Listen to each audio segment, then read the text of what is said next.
Shalom, senang bisa jumpa kembali dengan saudara-saudara.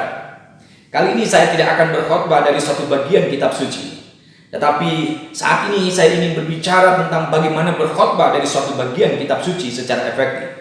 Kalau saya bertanya, maukah khotbah saudara menjadi efektif? Tentu saudara akan berkata, saya mau. Inginkah saudara menjadi pelayan firman yang setia menyampaikan kebenaran kekal dari kitab suci? Saudara pasti akan menjawab, ya. Saudara, jika saudara ingin khotbah saudara efektif dan menjadi berkat, maka saudara harus menerapkan ritual dalam berkhotbah. Apa ritual itu? Pertama, khotbah saudara harus ringkas. Ini bukan persoalan durasi waktu semata, tetapi yang jauh lebih penting adalah bahwa berkhotbah bukanlah medan unjuk kebolehan dan pamer wawasan.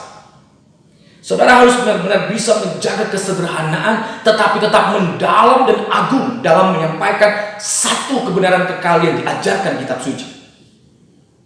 Craig Brian Larson melalui artikelnya yang dimuat dalam The Art and Craft of Biblical Preaching mengingatkan, ada racun kemabukan di seputar mimbar. Semakin tinggi pujian, semakin dekat kita pada kehancuran. Maka janganlah bermain-main dengan umat. Kita harus ingat kita sedang berurusan dengan perkara-perkara kekal, dengan kebenaran, dengan hal-hal yang menuntut transparansi dan integritas yang sempurna. Ringkaskan dirimu dan khotbahmu, jadilah sederhana tetapi tetap mendalam dan agung. Biarlah hanya Tuhan yang dipermuliakan. Yang kedua, khotbah harus bertujuan. Seorang pengkhotbah haruslah menjadi sniper ketika berada di mimbar, yang sekali menaik pelatuk maka pikiran-pikiran yang tertutup dibongkar, diganti dengan wawasan ilahi. Jiwa-jiwa yang gelap tersadar diterangi kebenaran kekal. Dosa-dosa ditelanjangi secara tepat sasaran, serta kekudusan dan kemuliaan Allah ditampilkan dengan gilang gemilang. Seorang pengkhotbah yang tidak punya tujuan di kepalanya tidak akan memiliki magnet di hatinya untuk menarik pendengarnya semakin dekat dengan Tuhan. Khotbah yang bertujuan akan terarah, bergerak secara terkendali dan sistematis mengusung satu gagasan utama yang menjadi pesan utama khotbah. Khotbah yang bertujuan bagaikan kaca pembesar yang memfokuskan seluruh kekuatan argumentasi dan gaya pada satu titik yang membuat pesan utama khotbah bisa membakar hati pendengarnya untuk hidup sesuai dengan kebenaran firman Allah.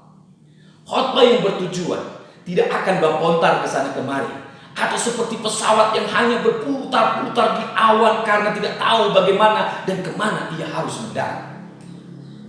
Yang ketiga, khotbah yang efektif dan menjadi berkat adalah khotbah yang alkitabiah.